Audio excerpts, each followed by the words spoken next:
Estamos en la Universidad de San Buenaventura el día de hoy en la Cátedra Itinerante de Ética Profesional.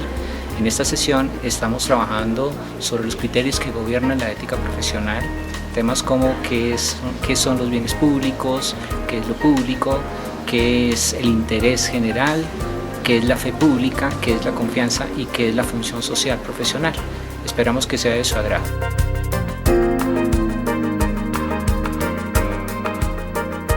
Para dar inicio a la sesión, el decano de la facultad, el doctor Néstor Preciado Moreno, nos va a dar una bienvenida de parte de la facultad.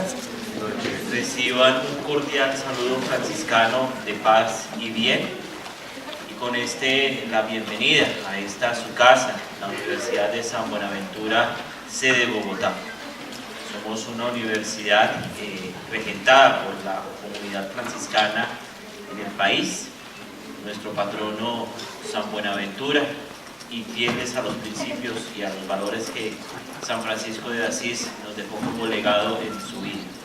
Por eso este ejercicio que convoca el programa de Contaduría Pública y que nos hace a ustedes presentes es muy significativo, pues si nos remontamos a los hechos históricos de nuestra sociedad o de nuestra humanidad, por allá en los cambios entre el Paleolítico y el Neolítico surge uno de los inventos más grandes de la humanidad. Para los sociólogos, para los economistas es bastante significativo porque cambia las acciones de vida y nos cambia un poco también las operaciones de lo que conocemos hoy como la sociedad moderna. Ese gran cambio entre el Paleolítico y el Neolítico es la agricultura. Agro de tierra, cultura de esas tradiciones que se vienen estableciendo y que vamos heredando en el campo. Sin embargo, en ese invento social de la agricultura, que también cambia los fenómenos de lo que sucede entre los pueblos sedentarios y los pueblos nómadas, hay algo totalmente claro, evidenciado, y es la necesidad de relacionarnos con el otro. Imagínense, no traten de imaginarse en aquel momento, pues éramos tribus, comunidades, familias que íbamos de acuerdo a nuestras necesidades caminando por valles, por montañas, cerca a los ríos, cerca a los mares, y de un momento a otro tenemos que empezar a establecernos para cuidar nuestros cultivos. Y en esos cambios, los códigos éticos, pues no sabemos si estaban establecidos o si empiezan a dar de acuerdo a las necesidades o de acuerdo a los mismos dogmas que se van a establecer allí. Pero siempre en la necesidad de la lectura de la humanidad, los códigos éticos son necesarios. Y hoy en día, en donde el papel del contador público es tan importante en los ejercicios de la transformación social y de la transformación que nos lleva a la globalización, pues tener estos escenarios es significativos. Por eso, mis deseos, porque esta cátedra pues permitan a todos participar de modo activo. Sé que estamos un poco lejos de la ciudad para algunos, para otros estamos muy cerca a casa. El frío pues llena un poco la iniciativa a estar más bien viendo la novela y estar un poco arruchaditos, pero la idea es que podamos aprovechar este escenario, este espacio con los profesores que están allí dirigiendo la misma para preguntar, para aprovechar, para maximizar el conocimiento de ellos. Entonces no nos quedemos como simples espectadores, sino hondemos cada vez más. Bienvenidos a esta su casa y que disfrutemos de este escenario. Muchas gracias. Bueno, la Red para la Formación en Revisoría Fiscal y específicamente la Cátedra Itinerante de Ética Profesional Juan José Ameski Tapial, en esta versión vamos a trabajar el tema de criterios que gobiernan la ética profesional del contador público.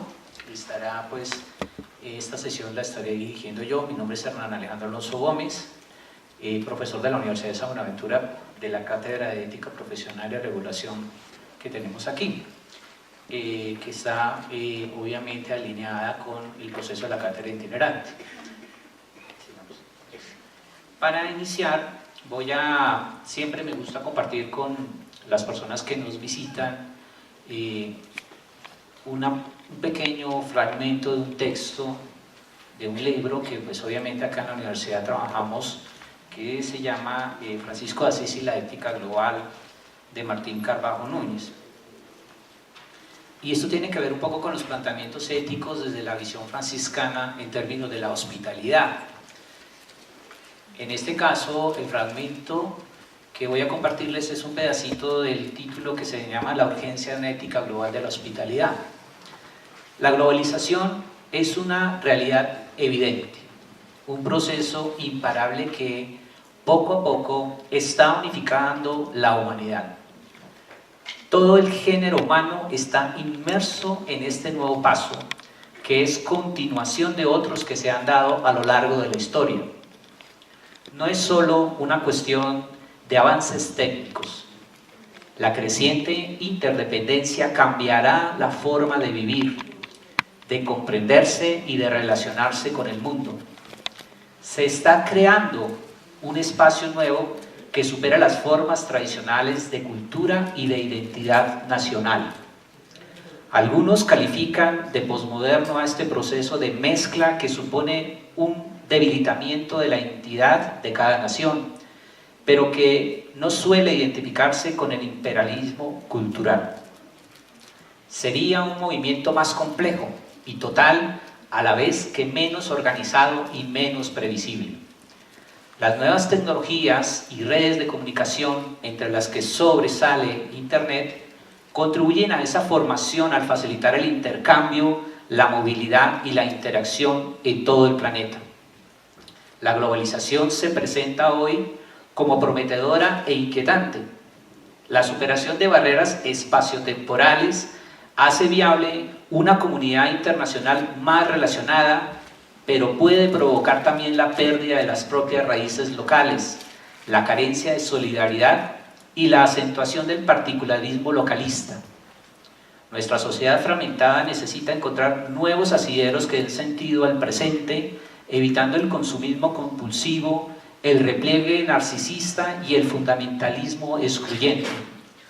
La globalización puede dar un nuevo impulso al bienestar, a la conciencia comunitaria y a la fraternidad universal.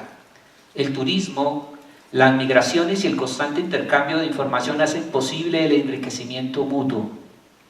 El conocimiento inmediato de pueblos diversos, con su riqueza cultural, ayudan a superar prejuicios y a establecer relaciones pacíficas basadas en el respeto y la igualdad. La sociedad civil avanza en el fortalecimiento de los lazos supranacionales y en la persecución de los delitos. Los derechos humanos son ya un referente universal y existen algunas instancias jurídicas internacionales que velan por su respeto.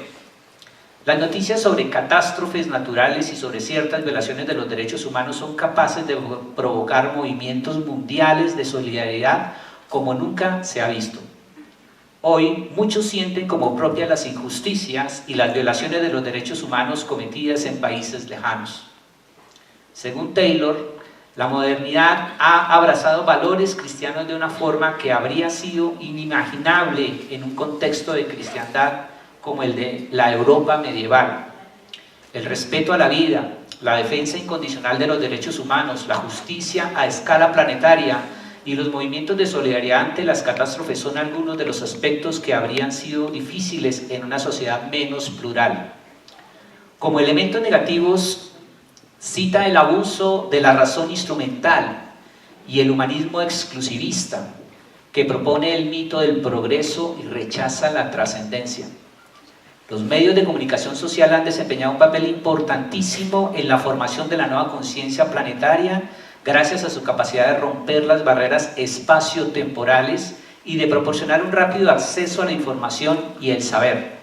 Sin embargo, esos medios de comunicación están controlados por unas pocas multinacionales occidentales y responden a su lógica arbitraria y materialista. Con frecuencia, la búsqueda del beneficio económico tiene prioridad sobre el servicio a la verdad. Es necesario superar estos y otros aspectos negativos que hacen de nuestro mundo un lugar todavía inhóspito e insolidario. La privatización de la religión y el imperativo tecnológico son manifestaciones del actual repliegue egocéntrico que rechaza la alteridad. La religiosidad particularista, pronta para el consumo, ofrece un Dios complaciente, a medida. El mito del progreso subordina toda la técnica y la utilidad práctica. Lo que la técnica permite se hace y basta. La naturaleza y la propia vida humana son manipuladas, sin ser acogidas, son puestas al servicio despótico del científico de turno, sin respetar sus leyes intrínsecas, sin atender a las normas que la utilidad inmediata y el propio criterio personal. Ok, ese pequeño texto que les comparto es relevante también para la clase, porque dentro de la cátedra, dentro de la sesión, vamos a hablar hablando un poco sobre el tema de la verdad a partir de los conceptos que vamos a estar intentando entre todos decantar y comprender. Que la idea de la sesión es que hoy lleguemos a una mejor comprensión de estos conceptos. Entonces, lo que vamos a plantear son estos criterios que gobiernan la ética profesional.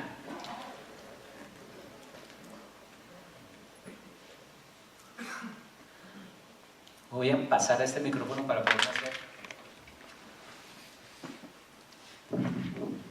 para poderme hacer cerca de ustedes, porque a mí me encanta que participe la gente.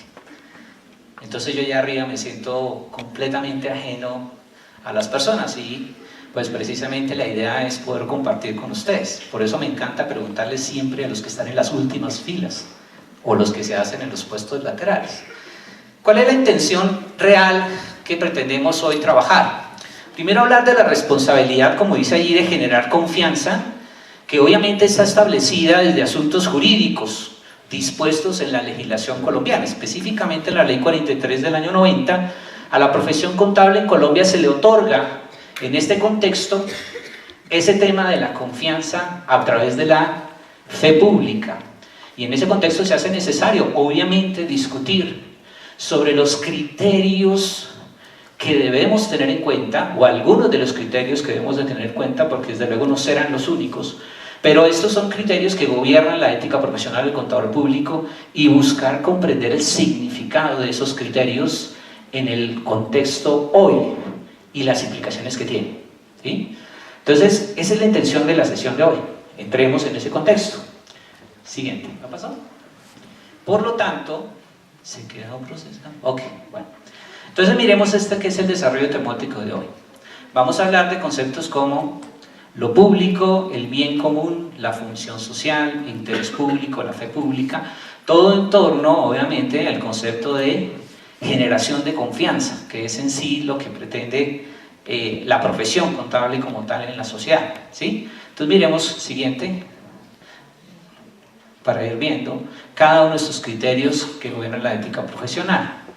Entonces el objetivo, claro, es caracterizar la función social de la profesión como una manifestación de autonomía y libertad del contador para resolver conflictos entre intereses públicos y privados en el orden al interés común. Sigamos. ¿Qué implica esto? Tener claridad de lo que es el interés general o el interés común frente a lo que se puede denominar ese tema de lo público y lo privado, ¿sí? Para poder ir comprendiendo esa realidad de lo que de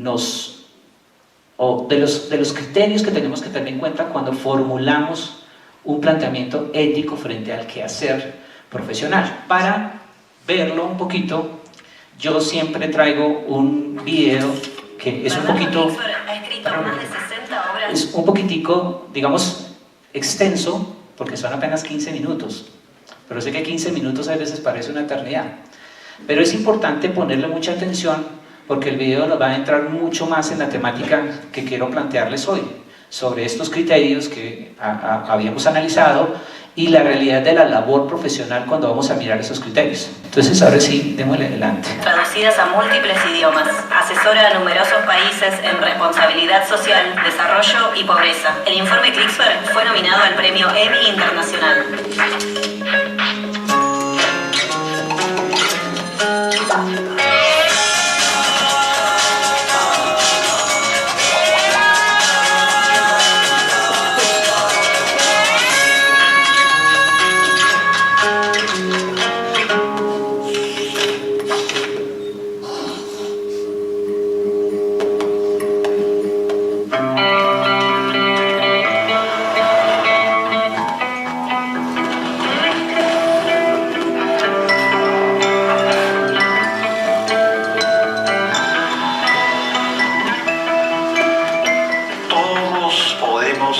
entender economía. Nos han convencido de lo contrario, pero no es cierto. Aquello que no se puede explicar de una manera razonable es porque el que lo está proponiendo no ha logrado captar adecuadamente aquello que se está tratando de entender, o no quiere que se lo entienda y quiere reservarse el privilegio de ese conocimiento.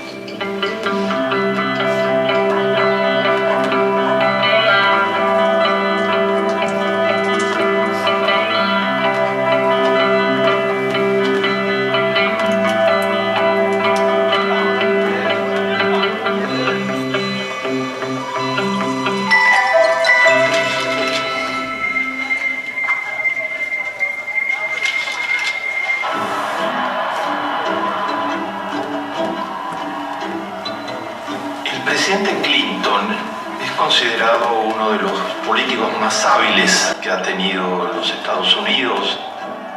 Entre otras cosas, Clinton acuñó una frase que se hizo universal, famosa, y que fue el eje de su campaña política en uno de los momentos más difíciles. La famosa frase fue aquella de «Es la economía, estúpido».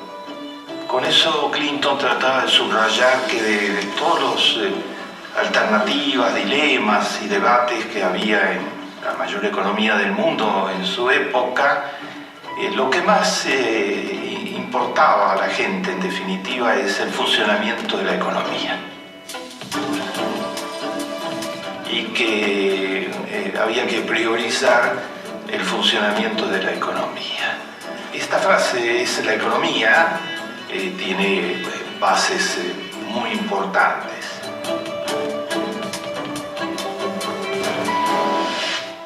La economía define de una manera muy significativa el estado de ánimo de los pueblos, sus actitudes frente a los gobernantes, su elección de uno u otro candidato.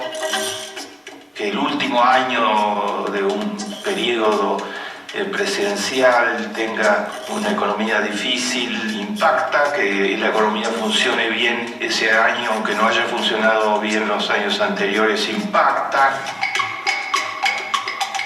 Los signos de que la economía es fundamental y de que Clinton tenía razón en esa frase son innúmeros.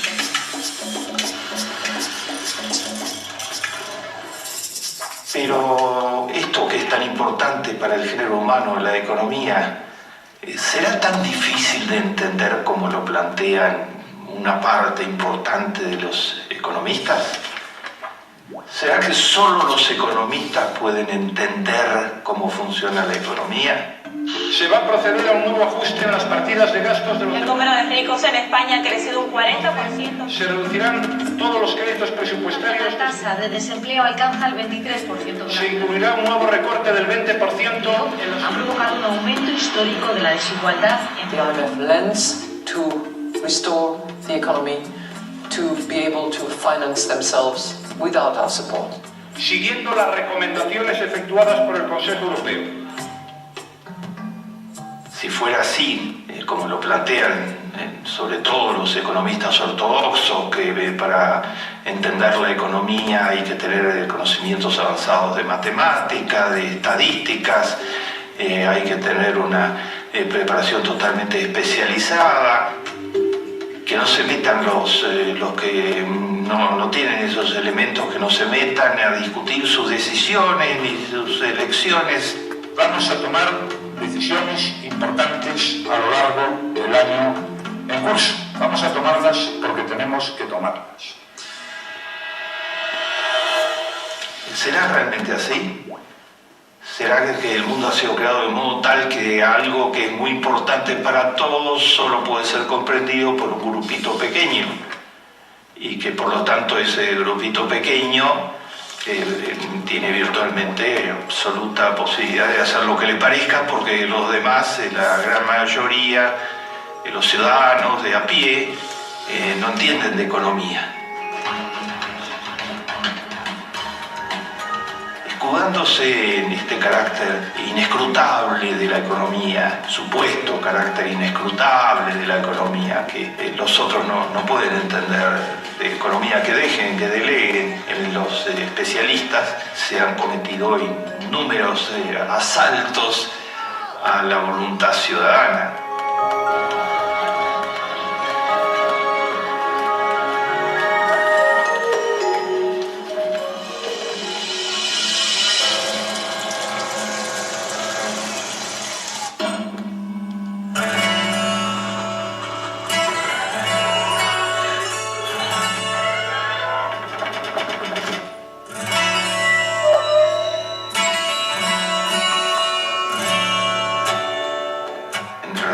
Vivimos en un mundo en donde ha aumentado significativamente la disponibilidad de recursos económicos, porque hoy el ser humano, gracias a los avances de la ciencia y la tecnología, ha incorporado a la economía recursos que no existían. Por ejemplo, la nanotecnología, que es la ciencia que trabaja a partir de acercarse cada vez más a los objetos más pequeños, a los átomos y a las partículas de los átomos y a las partículas de las partículas de los átomos, y a partir de ahí, donde hay un universo inmenso que tiene otras leyes distintas al universo común, crear posibilidades de producción. El ser humano ha incorporado al fondo del mar, a los recursos económicos, ha incorporado a la dimensión de lo pequeño, que es infinitamente explorable, porque lo pequeño siempre puede ser más pequeño. Ha incorporado como recursos de producción a posibilidades que no figuraban en ninguna fantasía sobre cómo podía ser el futuro tecnológico del género humano. Hoy está virtualmente produciendo gran parte de los alimentos fuera de estación, durante todo el año. Las nuevas tecnologías han permitido escapar a los ciclos naturales preestablecidos. O sea, la economía es más rica que nunca, la economía mundial, porque hay más recursos disponibles que nunca. Y hay ciencia y tecnología que ha incorporado el mundo gigantesco de las comunicaciones inmediatas.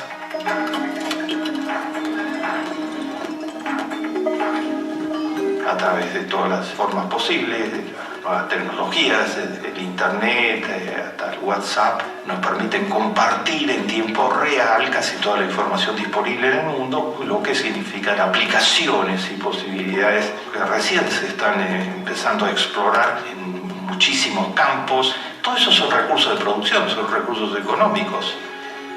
Y resulta que en un mundo tan rico en recursos económicos, las contradicciones son abrumadoras. Y esas contradicciones llevan a que es imprescindible entender la economía para que haya una democracia real.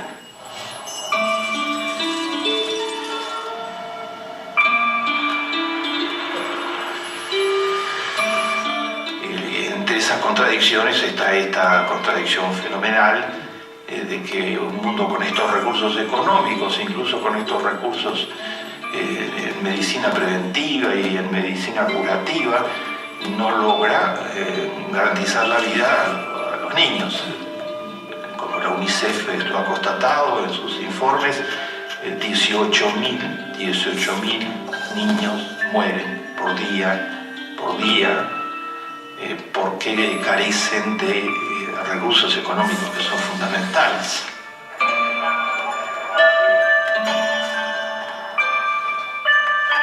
Existiendo toda la posibilidad de que esos recursos económicos tengan al alcance de todos los niños del mundo, carecen de alimentos suficientes, carecen de agua potable, carecen de instalaciones sanitarias, las tres principales causas de muerte de estos 18.000 niños por día. Es más complejo que como lo presentan los economistas tradicionales. La economía no tiene por única finalidad a través de la cual debe ser medida la producción de bienes y servicios. Es fundamental que se produzca la mayor cantidad posible de bienes y servicios, pero la economía tiene otros objetivos. Entonces se debe producir de modo tal que al mismo tiempo se esté prestando atención a los otros objetivos, logrando lo que sería una economía integrada e inclusiva. Es fundamental para el ciudadano saber que las dos economías ofrecen producir más bienes y servicios, pero una la ofrece a costos muy fuertes porque no tiene en cuenta la ecología, ni la familia, ni la felicidad de las personas.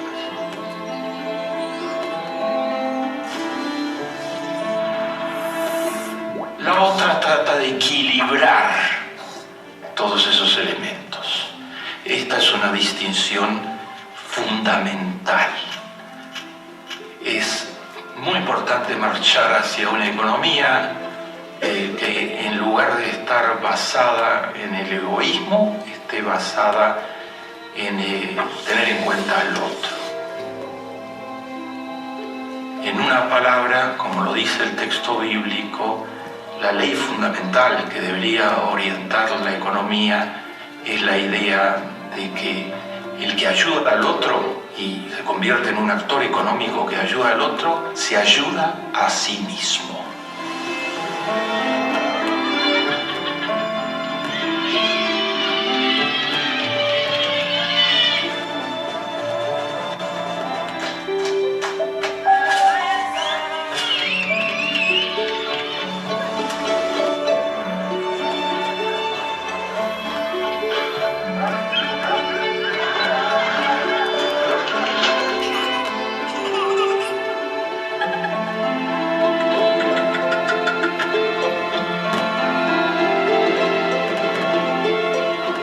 Bueno, entonces, a partir de poco de lo que Klinsberg nos comentaba, que nos muestra una realidad, este es uno de los videos producto de su trabajo de investigación. Klinsberg pues, es contador público, entre otras cosas, de la Universidad de Buenos Aires, economista, sociólogo, y creo que tiene más de 50 doctorados honoris causa. Adicional, este personaje es reconocido por las Naciones Unidas, la UNESCO, por todo el trabajo y el aporte que ha hecho en sus estudios. Entonces es un personaje que amerita de pronto ver más a fondo, incluso yo lo sugiero mucho para que lo continúen viendo. Todo su trabajo lo ha hecho en este tipo de videos, lo ha venido exponiendo y lo pueden encontrar en YouTube. Hay más de 27 videos donde él trata cada uno de los errores éticos humanos, y este es uno de los errores éticos humanos. Nos está mostrando la realidad, la economía como una realidad, y resulta que nosotros como contadores públicos trabajamos, ¿qué? ¿Qué trabajamos? La realidad. Es decir, presentamos información financiera que refleja la realidad ¿de qué? De la economía de las empresas, ¿correcto? Y no solamente de la empresa, sino de la economía como tal, porque es que la empresa es solamente una célula que integra la economía global. Es decir, la información que se suministra desde la contabilidad es información sobre los hechos económicos que los diferentes entes que realizan actividades económicas, que son relaciones entre personas, porque los negocios se dan entre personas. Yo nunca he visto a un perro comprándole a otro perro el lazo, ¿cierto? Uno encuentra a un humano comprándole a otro humano, o sea, una relación entre humanos, entre sociedad, donde se transan operaciones de tipo económico, es decir, da surgimiento a hechos económicos las relaciones entre los seres humanos. Por eso estamos hablando de la contabilidad como una ciencia social, o como parte de las disciplinas y las ciencias sociales. Eso es importante entenderlo. Y entonces, ¿cuál es la función que tiene la contaduría pública dentro de la sociedad? Pues dar cuenta de la realidad económica, y eso es importante. Y cuando se habla de la realidad económica se asume que se está diciendo la verdad, y que por eso la sociedad confía en nosotros como contadores públicos, porque estamos diciendo la verdad. Entonces, siguiente, voy a ir preguntándoles unas cosas que parecen interesantes. Por ejemplo, Primero, ¿qué es para ustedes lo público? ¿Qué creen que es lo público?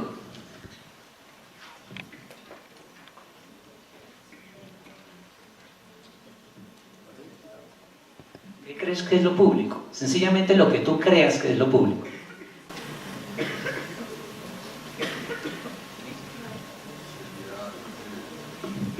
Lo que tú creas que es lo público. No te Lo público preocupes. tiene todo lo que, o sea, es una relación completa de lo que es de un bien común, de que es de todo el mundo, de que yo lo puedo usar, pero así como lo cojo, lo tengo que dejar.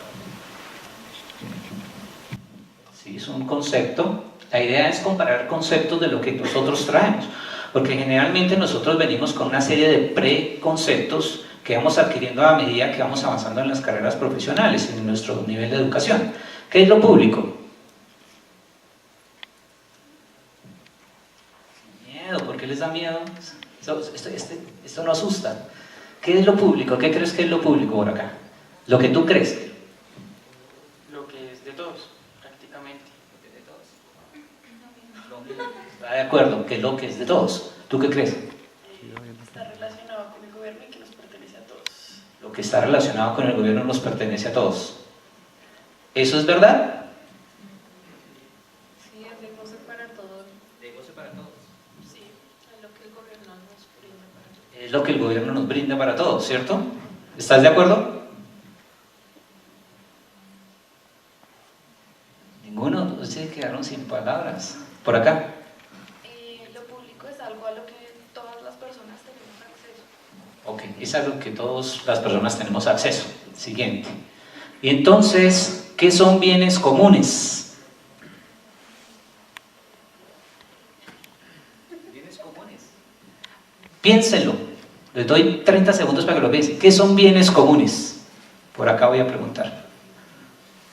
¿Qué son bienes comunes? Que son de uso compartido. O sea que también son públicos. ¿Sí? O sea, los bienes comunes son públicos. ¿Qué crees? Tranquilos que simplemente estamos compartiendo conceptos. No importa que estemos equivocados. La idea es revisar los conceptos que tenemos sobre esto. ¿Qué es lo público? ¿Qué son bienes comunes? Que a todo el mundo le brinda un beneficio común. Sí, ya está. Lo puede encontrar en todos lados, ¿no? O sea, Pueden encontrar en todos lados, que todos les brinda beneficios comunes, ¿cierto? ¿Tú qué crees? No te asustes. Básicamente que brindan como un beneficio a la comunidad. Ok, bueno, miremos ahí. Siguiente. Y entonces, ¿qué es el bien público? ¿Sí? O sea, ¿qué son bienes públicos? Ya lo miramos. Pero entonces, ¿qué es el bien público? Piensen, tranquilos, piensen. El que tenga la respuesta me dice, mire, yo quiero participar. No todos al tiempo, yo les voy dando la palabra uno por uno, porque todos al tiempo, ok. Dale. Bueno, pues el bien público también se podría ver de otra manera en que beneficia a todos. Viéndolo desde una perspectiva de lo contable, el contador público da información financiera, transmite una realidad para el beneficio o goce de todos. Ahí también incluye el concepto de interés público, que también afectaría, bueno, y así. Perfecto, muy bien, muy bien. Mire que ya estamos como más tranquilos y vamos diciendo. Por acá también me estaba pidiendo el micrófono. Buenas noches. Yo pienso que, bueno, comparando los bienes comunes con el bien público, los bienes comunes pienso que satisfacen necesidades de una comunidad en general.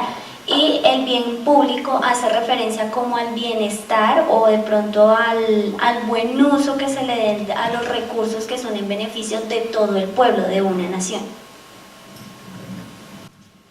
Ok, ¿alguien más tiene otra idea? ¿Alguien más quiere ampliar el concepto?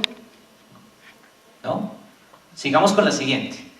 Entonces, ahora El siguiente interrogante es, entonces, algo que aquí ya estaba el compañero adicionando, ¿qué es el interés público? ¿Quién quiere por acá? El interés público, ¿qué crees?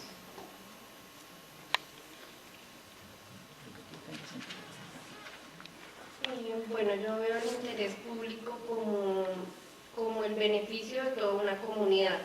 Entonces es como hallar ese beneficio, pero que no sea solamente para una persona, sino que le brinde a una comunidad un bienestar. Ok, muy bien. ¿Por aquí hay alguna otra idea? ¿Sobre el interés público? ¿Sí? ¿Por acá? ¿Ninguno por acá? Todos dicen no, que no pase o que no tienen idea.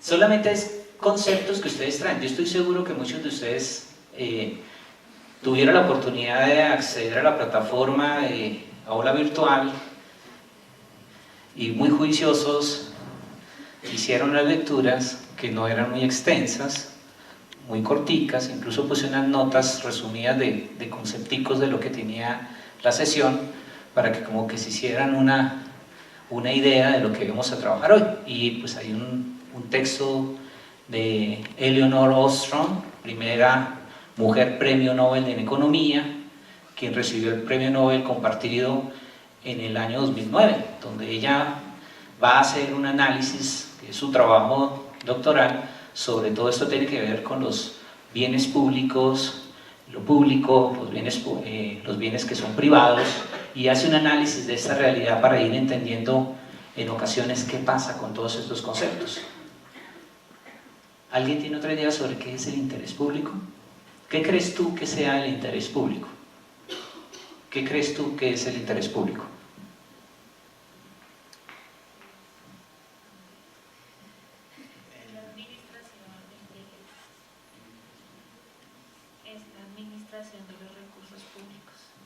La administración de los intereses públicos, ¿sí? Son ideas, no sé si sea todo lo que han dicho hasta el momento puede ser completamente cierto, como también podemos estar equivocándonos, pero la intención del proceso es ir mirando qué traemos nosotros sobre estos temas, porque fíjense que esto que estamos viendo acá son en sí criterios que tenemos que comprender, porque tenemos una labor dentro de la sociedad que tiene que ver con esa economía y la representación real de esa economía. Entonces tenemos que ir decantando un poco estos conceptos, porque entonces en la economía, ¿qué es lo público? ¿Qué son bienes públicos? ¿Qué es el bien público? ¿Qué es el interés público? Siguiente, ¿qué es la fe pública? Esa está más fácil, creo que la puede responder más fácil. ¿Qué es la fe pública? ¿Quién quiere decir qué es la fe pública? Preguntemos por este lado. Fe pública.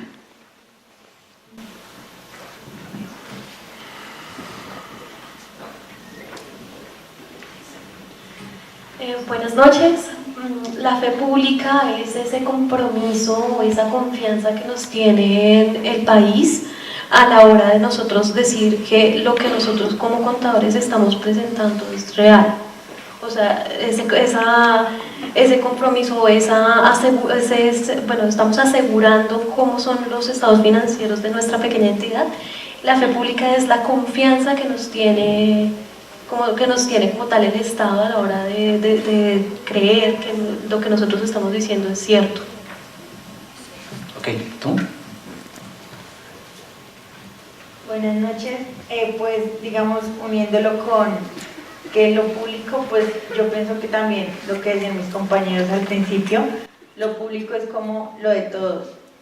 Y pues teniendo en cuenta lo de la fe pública, entonces digamos la fe nace de algo que sin soportes o sin algo que uno ve, ya está creyendo que existe. Entonces digamos eso es lo que nosotros representamos en la sociedad, que simplemente por firmar que si es, digamos, un soporte, un balance, pues entonces ya sin tener más que una firma de un contador, pues ya en la sociedad se ve que sí es real.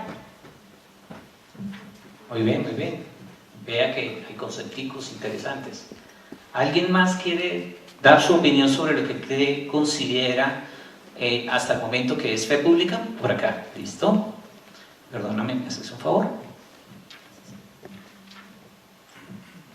Para mí la fe pública es la seguridad que brinda una persona ante la opinión pública de un hecho o un acto que es real, que es verídico y que es una garantía. Complementando la palabra seguridad, es una garantía. Gracias, muy bien, perfecto. ¿Alguien más? Bueno, sigamos.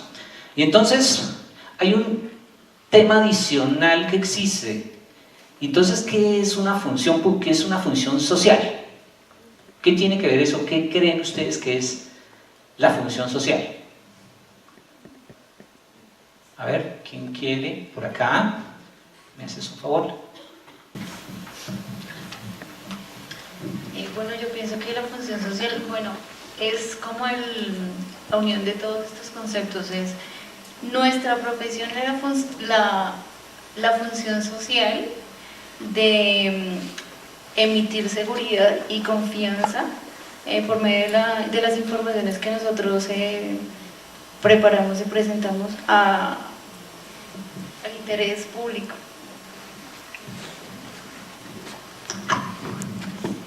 Gracias, muy bien. Gracias por tu apoyo. ¿Alguien más quiere decir, para mí la función social es esto? ¿Quién más? ¿Alguien más que levante la mano por allí? Me parece muy bien. Por acá.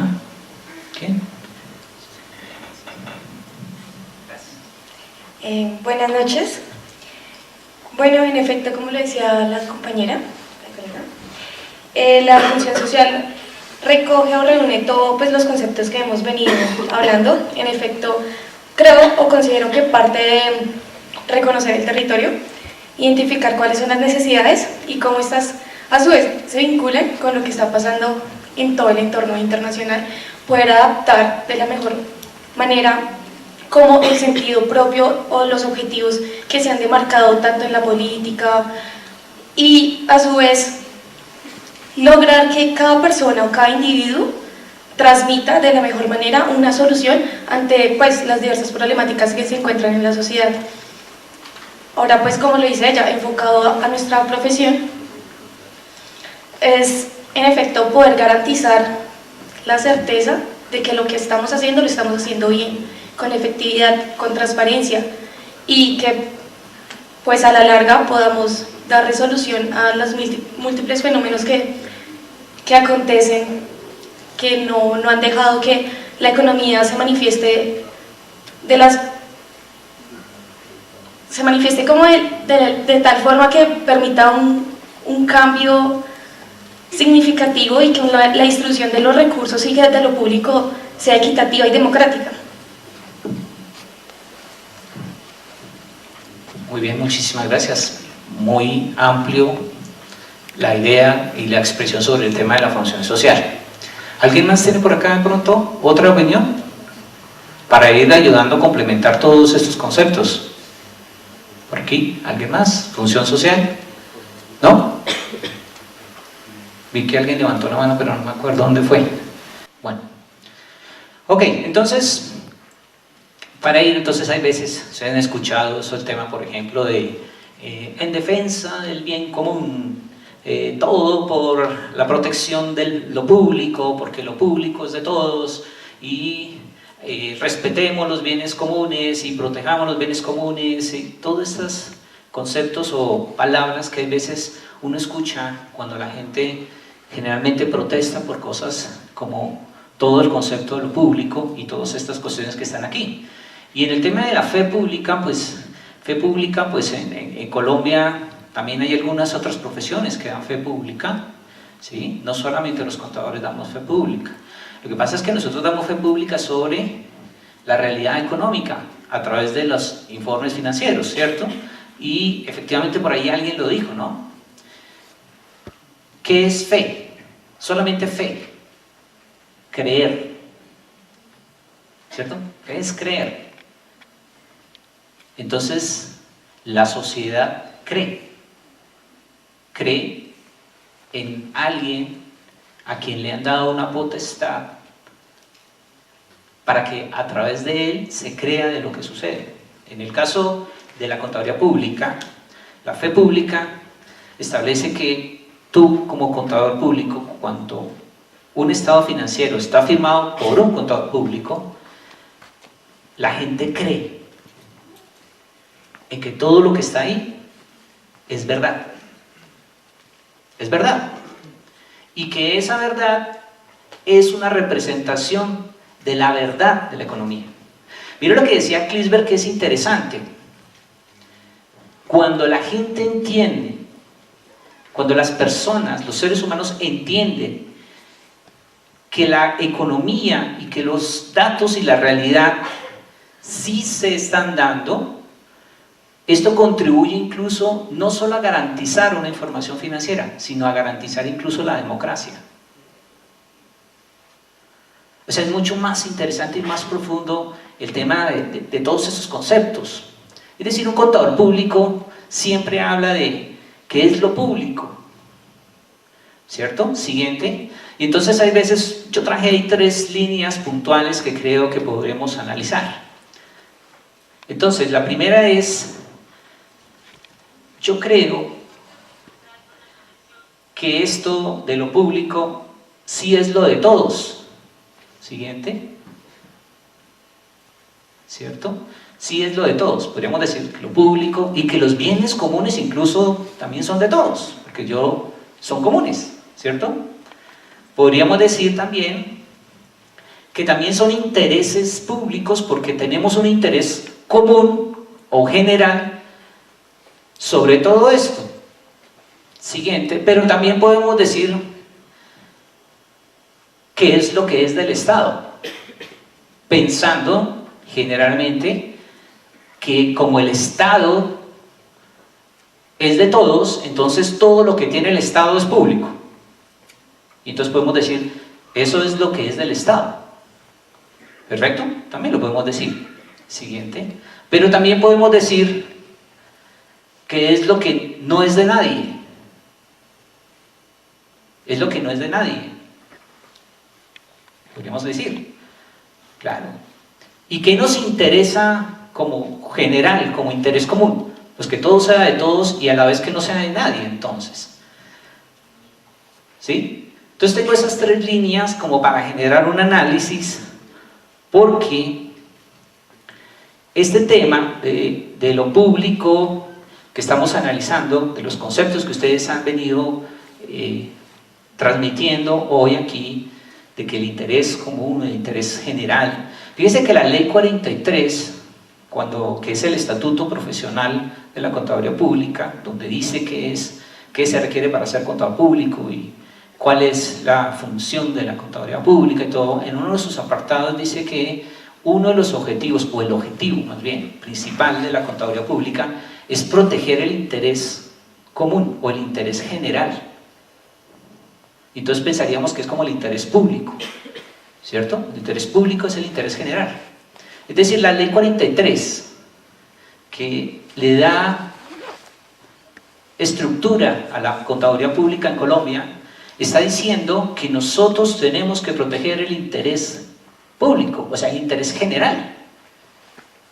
Y que nosotros, por eso, a través de esa ley, se nos otorga la fe pública, para que la gente crea que lo que nosotros decimos y firmamos es la verdad de la realidad económica. Habría que pensar si realmente los estados financieros están mostrando la realidad económica. Ejemplo, todo lo que está pasando ahorita con el tema del Amazonas. Habría que ver si lo que los contadores públicos están diciendo en los estados financieros también involucra la verdad de la economía, que incluye la pérdida de gran parte de la Amazonía y su impacto en el interés general, en el interés común. O si solamente, como incluso lo decía en la lectura inicial, nos hemos vuelto únicamente instrumentos técnicos de producir una información con un interés particular, con sesgo, y resulta que la contabilidad es neutral. Si la contabilidad es neutral, eso ya da pie para decir que toda la información dice la verdad. Por lo tanto, un contador no miente. No miente, porque todo lo que dice es verdad. Lastimosamente, puede llegar esto a promover, siguiente, una serie de situaciones que involucran un problema promovido, ¿cierto? Todo esto que vimos, todo esto que estamos hablando, sugiere un problema. Estos personajes que aparecen ahí, que son como caricaturas, son una serie de filósofos que han trabajado el tema de la ética, ¿sí? Ahí alcanzan a verse algunos, los que están aquí en la parte de abajo, que no se alcanzan a ver, son Foucault y Scheller, pero ahí está Marx, Barth, Sócrates, Nietzsche, Paul Sartre, Wittgenstein, ¿sí? Ahí también nos falta Kant, algunos adicionales, ¿sí? Porque es que hay veces uno cree que la filosofía y los conceptos de los filósofos son una cosa por allá del otro mundo, y resulta que con eso se construye incluso lo que venimos hablando aquí en la cátedra de primera sesión, cuando hablaron de deontología, la construcción de una serie de principios. Todos esos se tomaron a partir de la construcción filosófica, de lo que es el deber ser de las profesiones y una serie de cosas. Entonces aquí tenemos un tema. Esto nos sugiere un problema. Siguiente, ¿cuál es el problema que nos sugiere? Nos sugiere un problema en la ética que promueve o que se promueve desde la profesión contable. Miren, esto es una opinión personal. Una empresa tiene un contador público y es diferente una empresa con contador público que una empresa que no lo tiene contador público. Para la confianza de los negocios, para las buenas relaciones sociales, una empresa que tiene contador público es una empresa que promueve confianza. Y confianza en las relaciones sociales, en las relaciones donde se construyen los hechos económicos, donde se producen los negocios. Entonces, el solo hecho de que haya un contador público, así no firme un estado financiero en la empresa, eso ya debe ser una garantía de confianza y de tranquilidad. Es una confianza de que hay alguien que protege el interés de todos. Eso es una confianza de que en esa empresa no está intentando hacer un fraude. Eso es una confianza de que en esa empresa no van a cometer dolo en mi contra, no me van a robar, sino que hay alguien que me está garantizando tranquilidad. Y por eso incluso en mi empresa también tengo otro contador, porque de la misma manera yo le voy a dar tranquilidad a la sociedad. Es decir, funcionamos en términos de una sociedad en la que promovemos un concepto de confianza pública, y ahí está en esencia la forma en que podemos promover una ética en la sociedad. Porque usted, como contador público, es el que le dice al empresario cómo es que se deben hacer las cosas. Usted es el que le dice cuánto debe pagar impuestos en términos de justicia y de equidad. Porque usted tiene una ética que promueve, porque usted protege el interés general. Usted es la persona que tiene claro lo que es público y aquello que es privado y dónde está el límite. ¿Cierto? ¿En teoría? ¿Por qué crees que es solo en teoría? Porque la verdad han denigrado mucho la profesión. Entonces ahorita el contador, o muchas empresas buscan un contador que con un requisito que mejore las ganancias o las utilidades de una empresa. Entonces modifican estados, utilizan documentos que no son deducibles de renta, por así decirlo, para que la empresa gane. Entonces, por eso te digo, en teoría no defienden interés público, sino un interés específico y particular. Ok, bueno, esa es una buena concepción. Sin embargo, tienes que tener claro que en la sociedad, esa función social, la gente cree que puedan haber algunos profesionales, algunos, porque no son todos, ¿cierto? No son todos. Pueden haber algunos profesionales que se prestan al utilitarismo y a la instrumentación para cometer delitos, porque no tienen claro estos conceptos.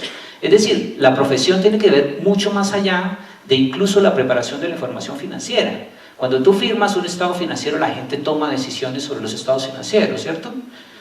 Contabilidad, ¿para qué se preparan los estados financieros? Para la toma de decisiones de negocios, de inversiones, eso dicen las normas internacionales.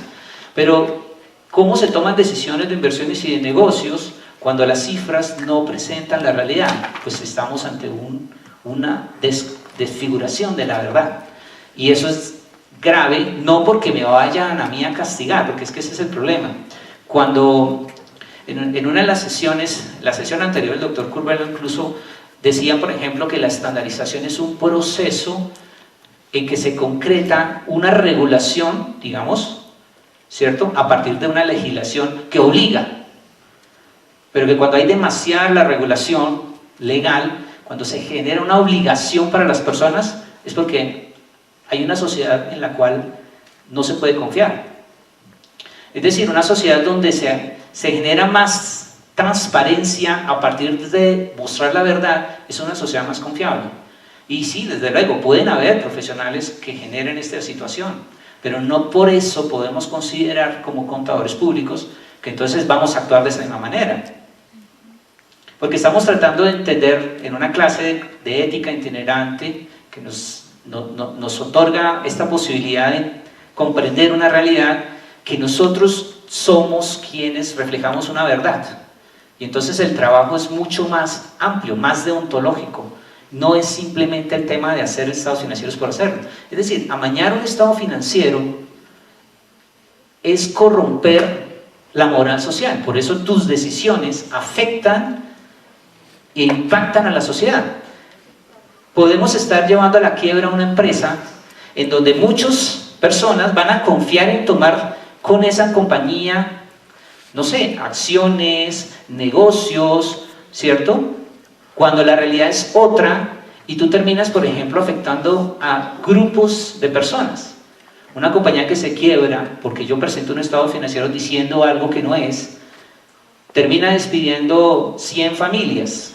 Es decir, en promedio 400 personas dependen de una compañía en la cual por yo tratar de decir mentiras, disfrazar la verdad, terminan las personas tomando decisiones equivocadas y yo termino produciendo una quiebra de una compañía. Y con eso puede venir una cascada de problemas entre los proveedores, los clientes, ¿sí?, aquellos que han confiado en esa empresa. Entonces, sí tenemos una función social muy relevante en la construcción de lo público, y vamos a ir hablando un poco de ese tema de lo público. Entonces sí se sugiere, porque por ejemplo, aquí siempre pongo que es un dilema, que desde luego se va a trabajar por allá en una cátedra en la Universidad Militar, ¿cierto?, sobre los dilemas éticos, pero yo siempre pongo un dilema aquí. Entonces, usted es el contador público o el revisor fiscal de una compañía, ¿sí?, y lo cita el presidente de la empresa, te cita a ti. Entonces tú, que eres el contador o el revisor fiscal de la empresa, te citan a una reunión en la presidencia de la empresa, y el presidente de la empresa te va a decir lo siguiente: mira, vamos a presentar una licitación y necesitamos que tú nos firmes unos estados financieros, ¿sí? Pínselo cada uno, le está diciendo el presidente de la compañía para la cual usted trabaja. Tú vas a firmar unos estados financieros. Con esos estados financieros tú vas a decir que la empresa tiene la capacidad de contratación, que la empresa tiene la capacidad de atender el compromiso de la licitación. Algo que nunca ha pasado, ¿cierto? Y tú los vas a firmar. Sin embargo, ven, te cuento, en unos cuantos meses esto va a ser público y se van a enterar Pero ya nos hemos ganado la licitación. Ya nos han dado el dinero, nos han dado el anticipo, pero se van a enterar. Es decir, va a ser público que hubo unos estados financieros fraudulentos, ¿cierto? Y tú los firmaste, ¿correcto? Tú los firmaste. Y entonces el presidente de la compañía te dice, pero mira, a cambio de eso, yo te voy a depositar $2.500 en una cuenta en el extranjero, a nombre tuyo. Una cuenta no rastreable, ¿cierto? 2.500 millones de dólares. Echen calculadora, ¿cuánta plata es eso? ¿A cómo está el dólar hoy? ¿A cómo? 3.400 y algo, ¿cierto? Creo que hoy subió, ¿no? Ayer subió y hoy también. 3.400 algo por 2.500 millones de dólares. ¿Cuánto les dio? Aquí está siendo muy juicioso el cálculo. 8.505 mil millones de pesos. ¿Cuánto tiempo vas a trabajar para ganarte 2.500? Que ni para qué le pregunto. ¿Cuánto tiempo vas a trabajar? Mucho. Toda la vida. ¿Cuánto? 2.500 millones de dólares. Toda la vida trabajando, ¿cierto? Yo creo que ni le va a alcanzar la vida porque con los sueldos en Colombia, para ganarse 8.505, ¿cómo más? ¿Cómo parece? 8.505, no, sí, billones, son billones, 8.000 billones, 505.000 millones, ¿cierto? Eso es una plata importante. O sea, imagínense cómo será la licitación de grande. Imagínense los estados financieros que usted está presentando, que usted está firmando, ¿no? ¿Tú lo harías? No. ¿Por qué?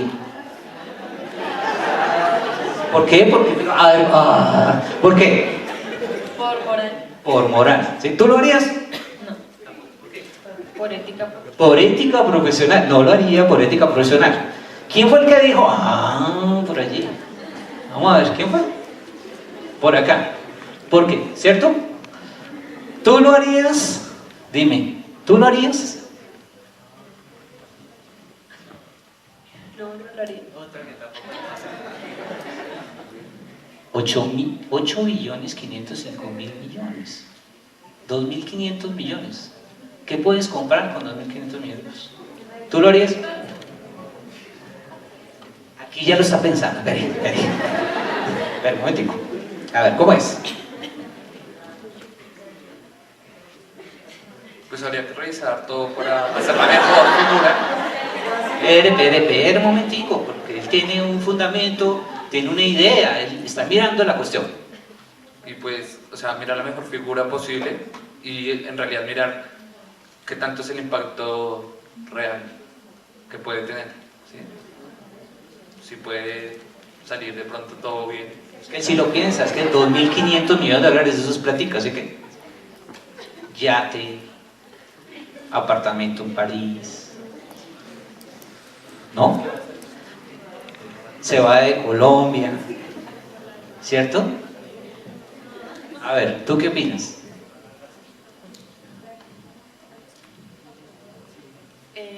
Yo pienso que es una propuesta bastante interesante y que cualquier persona que estuviera en ese lugar lo pensaría. Pero viendo el impacto y que es bastante dinero, pues no es que vaya a dañar solo a una sola persona. Eso va a comprometer a demasiada gente. Entonces yo no lo haría.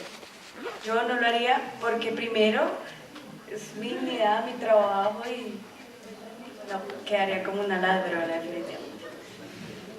Ok, bien, ¿cierto? Bien. Una última por aquí, a ver. Una última. ¿Lo harías o no lo harías?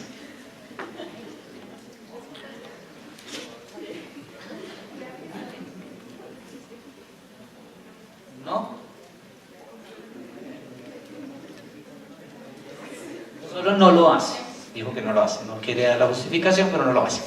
Bueno, pero es que fíjese una cosa. Claro, toda tu vida te gastarías para tratar de ganarte 2.500 millones de dólares trabajando, pues, muy fuertemente, ¿cierto? Es mucho dinero, pero te puede pasar. Te puede pasar. Porque es que luego le dicen, vea, lo bueno es lo siguiente, hermano, nos van a pillar, pero no se preocupe, usted va a tener la mejor firma de abogados. La mejor firma de abogados. ¿Sí? Y vas a estar, sí, Martínez, y vas a estar solamente unos cuantos meses en la cárcel. Solo unos cuantos meses en la cárcel, ¿sí? Poquitos. Porque la firma de abogados te va a sacar muy pronto. Y además, como usted es contador público, no es un peligro para la sociedad. Y aparte de eso, como usted es profesional, usted es una persona digna, entonces, bueno, puede ser casa por cárcel, ¿cierto? Y además, pues dentro de casa por cárcel usted se hace unos cuantos posgrados, ¿cierto? Y por educación, por estudio, le reducimos la condena. Entonces puede ser que esté saliendo por ahí, no sé, 8 meses, 1 año. Vuelvo y pregunto, ¿lo harías? Si son los abogados de Uribe, difícil. No, pero esto sí. Bueno, ¿lo harías? Pero con abogado gordo y todo. La cosa cambia, ¿cierto? Todavía más interesante el tema, ¿no les parece? 6, 8 meses, 2.500 millones de dólares, cuenta en el exterior que no se puede rastrear. ¿Cómo lo ves? Me hace con la cara así, pero me va a decir que no. Pues lo que pasa es que hay que ver que listo, o sea, él va a ganar toda esa cantidad de dinero, pero cuando salga en 1 año libre de todos los cargos, ya no va a tener la misma imagen ante la sociedad, entonces va a ser muy difícil conseguir un trabajo. Sí. Dime. ¿Qué pasó? Pues ya no va a trabajar porque tiene 2.500 millones de dólares. Se lo quito, es que como no es rastreable ni la cuenta. Entra a investigación, le revisan todo, a ver cómo se gasta la plata. Es que el hecho, la situación es bastante interesante. Imagine que le digan a usted, es que le están diciendo a usted, ¿cierto? Le están diciendo eso, le están haciendo esa propuesta, le ponen una cuantía enorme en una cuenta en el exterior, le van a poner la mejor firma de abogados, no va a durar tantos años en la cárcel, sí va a salir, no va a quedar libre de cargos porque igual fue condenado, ¿sí? Desde luego que tal vez le cancelaron la tarjeta profesional, ¿sí? Porque pues obviamente hay un proceso disciplinario, obviamente hay un proceso disciplinario, entonces te van a cancelar o mínimo lo suspenden. Pero sí le van a cancelar la carrera profesional, seguramente, ¿no? Y con cárcel, pues seguramente se la cancelan, ¿cierto? Y entonces sí genera o sí sugiere un problema en la ética que promovemos desde la profesión. Porque estamos frente al interés general, al interés público, en protección del bien de todos, ¿cierto? Es un criterio que tenemos que analizar.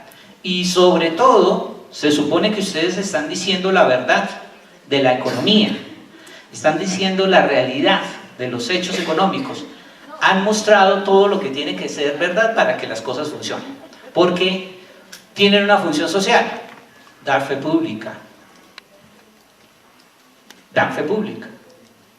La gente está confiando en ustedes, en cada uno de ustedes como profesionales, ¿sí? Lo que tú dices es verdad, puede ser que uno genere una mala imagen de todos, por eso es una ética universal en la profesión, o sea, promueve una ética colectiva, el tema de que yo tengo que pensar, no solamente que es un efecto que yo causo en la sociedad por decir algo que no es verdad, por atreverme a defraudar a la sociedad, sino que también estoy defraudando a mi profesión. Entonces hay una serie de problemas que se sugieren en la ética que promovemos. Tú puedes cambiar la ética y la moral de la sociedad, de los negocios. Cuando tú actúas, es que a la gente hay que darle argumentos sobre las cosas, ¿no? No es, ¿y por qué no puede? ¿Por qué no? ¿Pero por qué? ¿Por qué no? Pero dígame, ¿por qué no se puede? Hay otros que sí pueden, ¿por qué usted no puede? ¿Por qué no? Porque es que es mi ética. No. Para eso estudiaste un programa completo de contaduría pública. Esta es una profesión en que se estudia algo muy especializado, de alto conocimiento, donde tú tienes que dar una serie de argumentos en términos de la economía, de la afectación de la realidad económica, del impacto en la sociedad, del daño de lo público, del daño del interés general. O sea, hay que dar argumentos de fondo, porque llevas 5 años o 4 años y medio, o en algunos sitios 4 años estudiando algo muy especializado que te hace reconocer por la sociedad como alguien en quien se confía para que nos diga la verdad. Eso es lo importante. Entonces sí se promueve un tema de un problema en la ética profesional. Siguiente. Entonces aquí viene un tema.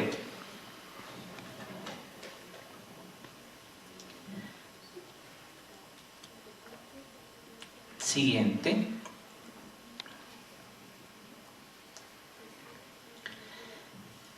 El interés del Estado como ficción política y jurídica. ¿Cierto? Sí. Eso se resume dentro de todos estos conceptos. Porque el Estado obviamente es el responsable en sí de darle bienestar a todos. ¿Cierto? Es lo que todos pensamos. El Estado nos debe dar bienestar a todos. Y pues el Estado, en su interés, crea unas ficciones de tipo política y jurídica, entre las cuales da lugar a entender estos temas de lo público y del bien común y todo lo demás. Sin embargo, fíjense un poco, volviendo a la lectura que yo les compartí al principio, sin embargo, el mundo ha cambiado. Hay un proceso de globalización. Nosotros no preparamos información financiera hoy en día si no la preparamos bien y correctamente, si no nos estamos dando cuenta de que estamos en un mundo global. Para preparar información hoy en Colombia tienes que tener en cuenta lo que sucede en el mundo, porque si no tus estados financieros van a estar mal. No vas a mostrar la realidad. Es decir, el efecto que sucede en otras latitudes también nos afecta a nosotros, porque el mundo es global. Entonces es una profesión que ya no ve solo lo local, sino de qué manera yo protejo el patrimonio de la sociedad nuestra, entendiendo la economía mundial. Porque tengo que proteger el interés general. Entonces hay este tema siguiente. Entonces hay una redefinición. Hay una redefinición de esto que el Estado pretende. Porque obviamente, si ustedes se dan cuenta, las normas jurídicas hay veces van mucho más lentas que la realidad.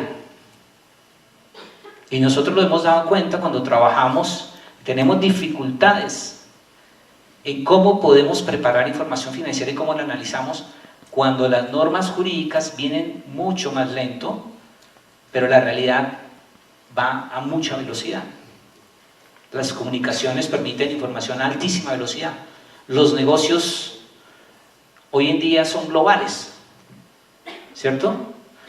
Hoy vi por ahí un artículo que me pareció interesante que dice cómo convertir un activo que es pasivo, o sea, un activo, bueno, más bien, cómo convertir un bien que es pasivo en un activo productivo a través de afiliar su vehículo, por ejemplo, a una plataforma como Bit. Entonces ya el bien que era solo de uso privado, que no producía beneficios económicos futuros, sino solo gastos, ¿cierto? Ahora produce beneficios económicos y se puede medir. En términos económicos y de contabilidad, pues ya puedo reconocer un bien, ¿cierto? Pero ¿cómo lo reconozco? Porque yo estoy adquiriendo un acceso a una plataforma global que me permite convertir bienes en bienes productivos, ¿cierto? Bienes que no estaban produciendo los convierto en bienes productivos. Entonces eso es una realidad global, ¿sí? Uber y una cantidad de cosas. Compañías que han venido generando economías de escala a nivel global. ¿Cómo entender esas realidades? ¿Sí? Cuando las normas jurídicas van mucho más lento frente a esas realidades. Por eso generan estos problemas de relacionamiento social, por ejemplo, con estos temas. Pero uno tiene que estar a la par de la realidad económica porque presentamos una realidad económica, no podemos estar tan sujetos a una serie de normas porque nos generan complicaciones, nos generan problemas en la realidad. ¿Cómo representamos la realidad? Si yo me quedo solamente esperando a que salga una norma, seguramente no voy a poder hacer bien el trabajo. Entonces sucede ese tipo de cosas. Y esa redefinición siguiente nos lleva a entender el problema de lo económico. A entender el problema de lo económico. Y entonces aquí tenemos una situación adicional. Siguiente. Nuevamente sugiere un problema en la ética promovida desde la profesión. Siguiente. Entonces, esto que está aquí planteado, que volvemos a verlo, que es lo público, que son los bienes comunes, que es el bien público, que es el interés público, que es la fe pública, que es la función social, vuelve a analizarlo, nosotros lo vamos a analizar ahora entendiendo un poco más el tema de lo económico. ¿Sí? Vamos a entender un poco más el tema de lo económico, en términos de esto que tiene que ver con qué es lo público, qué son los bienes comunes, qué es el bien público, qué es el interés público y cuál o qué es la fe pública y la función social. Vamos a ver otro corto video, este sí es mucho más corto, donde vamos a comprender un poco más esto que tiene que ver con los bienes comunes, ¿sí? Para entrar luego a partir de la lectura de Eleanor Ostrom y también de otro artículo que está incluso dentro de las lecturas de apoyo, que es del profesor Mauricio Gómez y de otro colega, que en este momento no recuerdo el nombre, sobre el interés público también. Y ahí hay otro artículo que también es bueno que lo lean, sobre la eticidad del contador público, que tiene que ver con las acciones del contador público.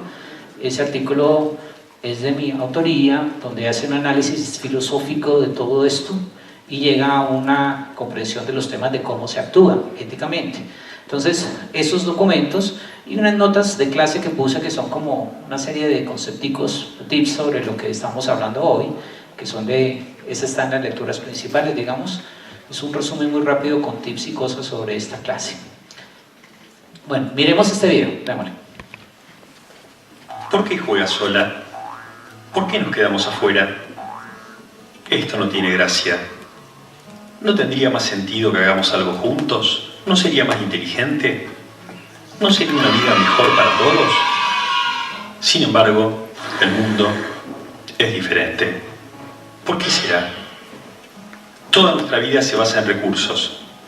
Y esto incluye no solo la diversidad de la naturaleza, sino también los espacios comunes en nuestras ciudades y pueblos, educación y ciencia, el mundo digital. En realidad, todos estos recursos alcanzan para proveer a las personas. Sin embargo, el mundo se ve diferente, porque la naturaleza fue cercada, los espacios sociales se están privatizando, el acceso a la educación se vuelve mercancía y la libertad en el mundo digital se pierde frente a los monopolios. Algunos los llaman derechos. La razón es simple. Quien hace escasear un recurso produce una necesidad. Quien crea una necesidad puede ganar un montón de dinero. Así deben ser las cosas, dicen los que se benefician. Y a primera vista parece lógico el argumento. Si le dejáramos la administración de los recursos a la gente, la sobreexplotarían implacablemente.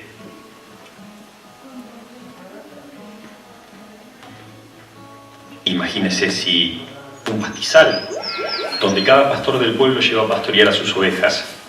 Pero, ¿por qué solo una? Si con 10 podría tener muchas más ganancias.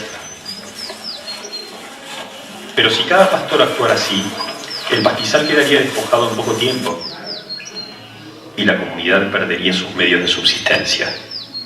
Suena razonable, ¿no? Pero la gente no actúa así. La gente conversa, acuerda reglas, asume responsabilidades por los bienes comunes, sabe que todos deben comprometerse a mantenerlos y sabe que todos se necesitan mutuamente. Los beneficios de unos son también los beneficios de los demás. Esa es la idea de los bienes comunes. Un recurso es utilizado por una comunidad que se da sus propias reglas y cada quien colabora para que los bienes comunes sigan creciendo, para todos, tanto en la naturaleza, en el ámbito social, en la educación, la cultura o en Internet. Es una idea que se vive todos los días en el mundo entero y sin la cual no podríamos tampoco pensar respuestas para los grandes desafíos, como la educación, la salud, el cambio climático y la seguridad alimentaria.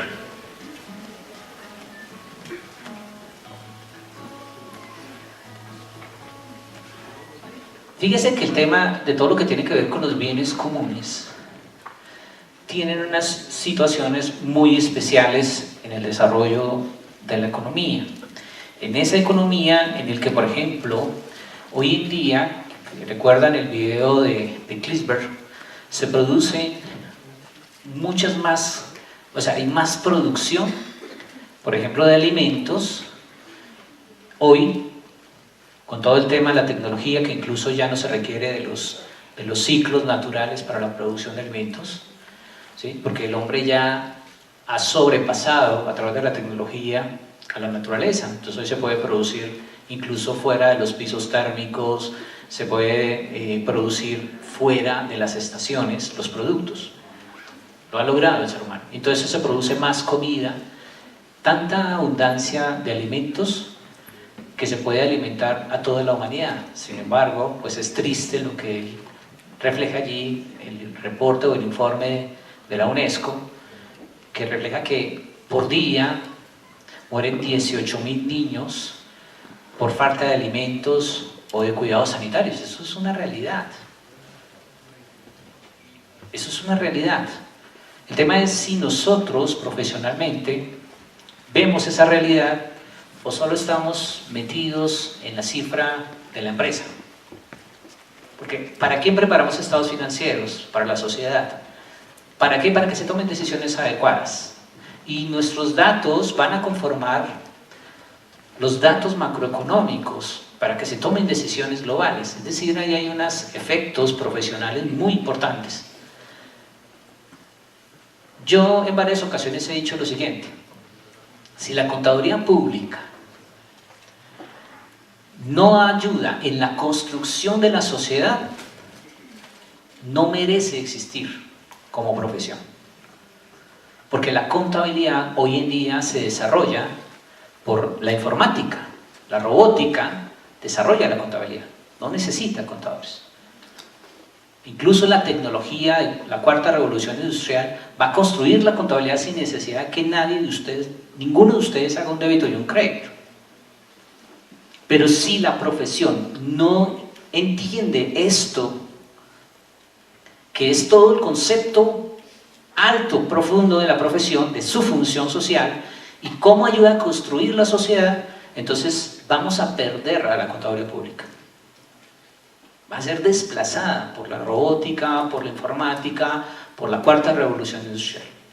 Entonces sí hay que entender que tenemos una función muy importante en la sociedad. Y mire que el tema de los bienes que explica el video dice que si hay demasiada sobreexplotación de los bienes, pues no hay desarrollo económico. Y entonces en esto hay que entender que hay ciertas cosas que requieren de límites para los mismos seres humanos y que todo el bienestar no puede ser dado por el Estado. Dentro de los documentos que están puestos allí, hay un documento que se llama La muerte de Leviatán. ¿Sí? El Leviatán, en las, se me olvidó el nombre de la palabra, las cronologías, digamos, sobre los dioses antiguos griegos y todo este tipo de cosas, el Leviatán era el gran monstruo, el gigante, ¿cierto? El gigante. En el artículo sobre la muerte de Leviatán, lo que se hace es entender un poco el Leviatán como el gran Estado, el gran benefactor, el que da de todo para todos, el que debe garantizar el bienestar de todos. Pero en la realidad, en la economía, en esa redefinición de las ficciones políticas y económicas que redefinen la realidad, estamos viendo cómo el Estado cambia. cómo ya no es el tamaño, no es el gran Leviatán, sino que termina siendo algo muy pequeño que, de acuerdo al proceso de globalización económica y obviamente al modelo imperante, se reduce únicamente a cosas puntuales, como defenderla a usted de su vecino a través de la justicia, como defenderla a usted como ciudadano de un país de la agresión de otro país, y como generar una regulación para mantener las buenas relaciones entre las personas, que eso implica obviamente los negocios.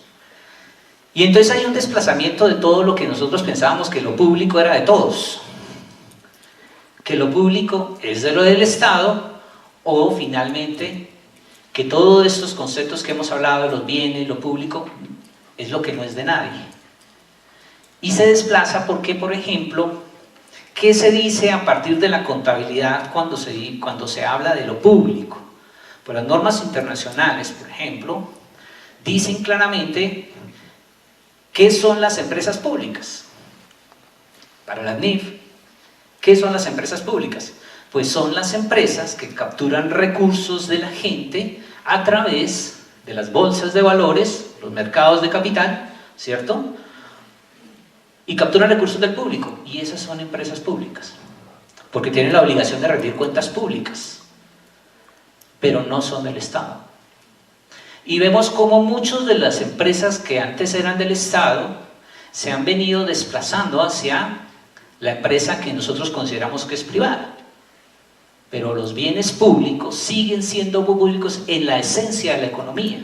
El problema es, como alguien dijo, que ya no están siendo administradas por un Estado, sino por privados, pero son públicos.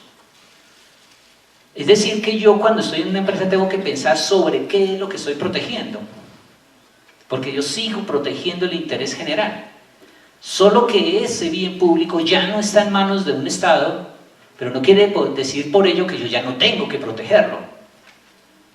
Entonces no puedo crear ficciones sobre los estados financieros porque ya no estoy protegiendo el interés general.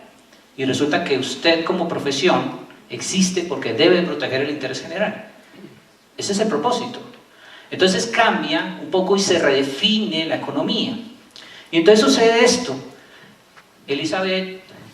Eleanor explica un poco estos temas. Fíjese que crea unos conceptos de excluyente y no excluyente, y privado, y rival y no rival. Y dentro de eso vamos a ver, por ejemplo, que hay cosas que son excluyentes y que presentan rivalidad. ¿Qué es rivalidad? Rivalidad es, por ejemplo, que solamente puede ser usado por alguien específico, pero no puede ser usado por todos al tiempo. Eso es rivalidad. Entonces, si hay algo que solo puedes usar tú y nadie más puede usar mientras tú lo usas, ese bien es un bien privado, porque además es excluyente porque tú pagas por él para usarlo. ¿Sí? Tienes que pagar por él para usarlo. Por otro lado están los bienes públicos. Los bienes públicos los catalogamos como bienes que no son excluyentes. No son excluyentes porque todo el mundo puede acceder a ellos, a diferencia de los privados. No todos pueden usarlos, ¿cierto? Y para que sea bien público, incluso debe presentar una condición, que es que no es rival. Como no hay rivalidad, significa que varios pueden acceder a ellos. Varios pueden acceder a ellos incluso al tiempo. Y no hay problema. Veamos unos ejemplos. Por ejemplo, tenemos aquí, dentro de los bienes públicos, un automóvil, un pequeño carro muy económico, ¿cierto? ¿Todos pueden conducir el carro al tiempo? No. Por lo tanto, es un bien con rivalidad, porque solo puede conducirlo una persona. Incluso en este vehículo puede conducir una persona y puede llevar a alguien más, porque solamente tiene dos puestos, el del conductor y el del copiloto. Solamente pueden ir 2 personas en ese vehículo, por lo tanto es un bien que tiene rivalidad y solo uno puede conducirlo. Adicional, tú pagaste por él, por lo tanto, solamente tú lo vas a usar. No lo puedes dejar en la esquina con las llaves prendidas y que todo el mundo lo use, porque es privado, es tuyo. A diferencia siguiente de los bienes públicos, que por ejemplo, una gran playa, la playa es pública, todos tienen derecho a la playa, todos pueden broncearse, no hay rivalidad. Puede llegar a tener algún tipo de rivalidad cuando ya se satura, pero no tiene rivalidad, y además es pública porque no tienes que pagar para estar en la playa, a menos que la playa pase y se desplace a un bien excluyente y con rivalidad, ¿sí? Sin embargo, ahí hay que entender un poco el tema de los bienes públicos. Siguiente. Por otro lado, entonces tenemos lo que tiene que ver, entonces ya está el auto, está el tema de la playa, ya sabemos que son bienes privados, bienes públicos. Tenemos una cuestión que se llama bienes club o bienes semiprivados. Los bienes club no tienen rivalidad porque varias personas pueden utilizarlos al tiempo, pero son excluyentes porque para poderlos usar tienes que pagar, si no, no puedes usar. Ejemplo, un peaje. Una vía que tiene peaje. Esa vía que tiene peaje no tiene rivalidad. ¿Por qué razón? Pues porque muchas personas pueden transitar por esa vía, muchas, pero sí genera exclusión porque para poder usar la vía tienes que pagar un peaje. Entonces se vuelve un bien club, ¿sí? Por otro lado tenemos entonces los bienes comunes. Y los bienes comunes tienen una condición. No son excluyentes, lo que significa que no tenemos que pagar por los bienes comunes, pero sí tienen algún tipo de rivalidad. ¿Por qué razón? Porque tienen agotamiento. Es decir, no todo el mundo puede acceder a ellos. La playa puede ser muy grande, entonces mucha gente puede estar allí. Siguiente. Entonces veamos un ejemplo de un bien club. La televisión pagada, ¿cierto?, permite el acceso de muchas personas. Muchas personas pueden ver televisión, pagan servicios. Acá en Colombia, por ejemplo, de canales como televisión en Claro, Movistar, todas estas empresas que ofertan un servicio de televisión pagada. Para poder acceder a esa televisión tú tienes que pagar, por lo tanto es excluyente. Pero no tiene rivalidad porque todos podemos estar viendo televisión, ¿cierto? Podemos estar viendo el mismo canal, el mismo programa y no hay problema. Entonces es un ejemplo de un bien club o bien semiprivado. Y el otro ejemplo, que es el de los bienes comunes, es por ejemplo un parque. Un parque no es excluyente, pero la cantidad de niños que puedan jugar en el parque es limitada. Entonces tiene cierto grado de rivalidad, ¿correcto? Entonces ahí estamos a través del análisis económico mirando todo lo que tiene que ver, siguiente, con lo que son los bienes privados, los bienes comunes, los bienes club o semiprivados y los bienes públicos. Ahí está todo este contenido. En el material que está hay una explicación mucho más amplia de esto, pero también incluso ahí siguiente, este no lo voy a mostrar ahorita porque no tenemos disponibilidad de tiempo, pero es un video también donde también tratamos este tema mucho más amplio, ¿sí?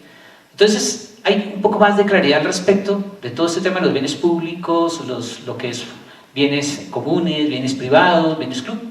Pero aquí lo importante es entender de fondo que todos los productos, todo lo que existe en el mundo, toda la naturaleza, todo lo que ha sido dado por lo que tenemos en nuestro entorno, nos tiene que hacer reflexionar frente a qué hacemos nosotros como profesión en función de la construcción social. Primero, tenemos que entender que lo que hacemos, que en lo que hacemos, tenemos que considerar al otro, o sea, a los otros seres humanos. porque ellos se pueden ver afectados por lo que nosotros hagamos. Y tenemos que considerar a lo otro, y lo otro es todo lo que nos rodea, como la misma naturaleza, que también se puede ver afectada por las decisiones que se tomen sobre lo que nosotros informamos en la realidad. Siguiente. Entonces, siguiente, ese es el video que yo les dejo ahí en las diapositivas para que luego lo miren con calma. Entonces, siguiente, ¿está despacio? Bueno. Entonces, finalmente este tema que tiene que ver con todos estos conceptos nos llevan a considerar también que la realidad económica es que en la realidad económica es donde nosotros cumplimos una función social al dar fe pública, que esa fe pública nos fue dada por el Estado a través de una ley en la que garantiza que nosotros estamos dando realidad de lo que hacemos, que no estamos tergiversando información y que estamos haciendo un trabajo tan fuerte y tan de alta calidad que todo lo que sucede en el mundo y que afecta a la economía la estamos demostrando. Por eso se amplían las notas a los estados financieros, por eso el trabajo en la preparación de información no puede ser solamente de tomar datos, sino de análisis de hechos económicos, del efecto que produce esos hechos económicos en la realidad y en los negocios a futuro, del efecto que producen en la sociedad y en el medio en el que vivimos. ¿Sí? En el medio en que vivimos. Entonces hay un tema de alteridad que incluso yo decía o leía en el artículo inicial. Hay un tema de alteridad, y la alteridad es como yo veo al otro y a lo otro, o sea, mi entorno en el que vivo, cómo lo protejo, porque eso es un bien general, eso es interés de todos, y cómo yo protejo a los demás seres humanos en lo que hago, porque eso es parte de lo que tú tienes que hacer, la protección del interés común. Y eso debe funcionar en términos de todos estos conceptos. Siguiente, siguiente, siguiente. Y siguiente. Entonces nos quedan estos dos conceptos, que es qué es la fe pública y qué es la función social. Siguiente. Y entramos un poco a entender algo interesante, algo que yo llamo dimensiones evolutivas. Siguiente.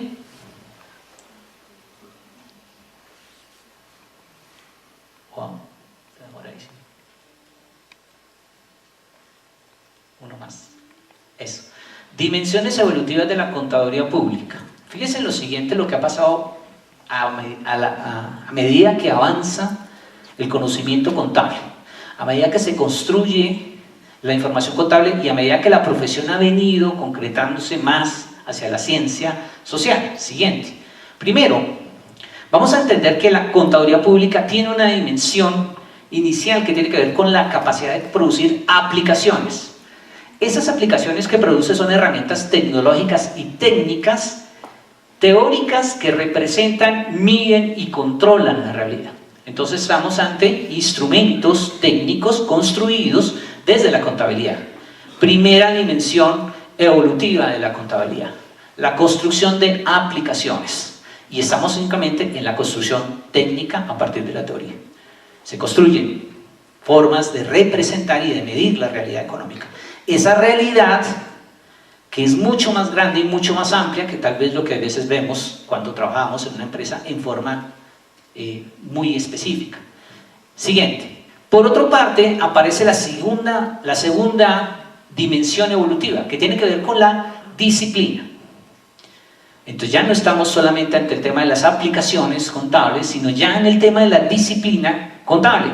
Y en el tema de disciplina contable, la profesión ha creado, con el proceso evolutivo de la humanidad, los temas de sistemas y subsistemas de información y control, que son expresiones contables de las empresas. Creamos sistemas y subsistemas. Entonces, a medida que avanza la humanidad, ya no solamente hacemos aplicaciones técnicas, sino que creamos sistemas y subsistemas para reportar información y para controlar la información. De fondo, desde la economía, la contaduría pública controla flujos de riqueza. Yo quisiera saber cómo ustedes van a hacer para controlar flujos de riqueza. ¿Cómo ven el tema de la concentración de riquezas? ¿Cómo ven ustedes cómo salen recursos, por ejemplo, los patrimonios de los países y hacia dónde van y cómo mostramos esa realidad y cómo ayudamos a que otras profesiones que se encargan de tomar decisiones en esos términos tengan información real, que ayude a reorientar los destinos humanos, por ejemplo. Entonces hay unos sistemas y sistemas de información y control, por ejemplo, los costos, las contabilidades especiales, una cantidad de subsistemas que se han creado para dar información mucho más detallada y mayor control de las empresas. Y esos son reflejo de las expresiones contables empresariales. Y nos queda una dimensión adicional, siguiente, que tiene que ver con la dimensión profesional. Esta dimensión profesional es una función social a través de la cual la fe pública es garante del orden y de la seguridad económica en las relaciones. Aquí alguien lo dijo muy claro. El tema de la seguridad de las relaciones. Pueden haber conflictos, y no pueden haber, han existido conflictos entre los seres humanos por información sobre la realidad económica que lleva a tomar decisiones equivocadas entre las personas. Generamos posibles conflictos sociales y eso sí es un problema ético para la profesión. Entonces uno tiene que considerar, más allá de los 2.500 millones de dólares, más allá de la firma de abogados que le van a poner, más allá de la cantidad de plata con la que usted seguramente no va a tener que trabajar, es la cantidad de situaciones que tú generas a partir de lo que haces como contador público. Y ahí tiene que estar la esencia pura de estos criterios que gobiernan la ética de la contaduría pública, en lo que tú piensas y cómo trabajas y cómo funcionas en la sociedad, cómo participas de la construcción de la sociedad. Eso es importante para la contaduría pública.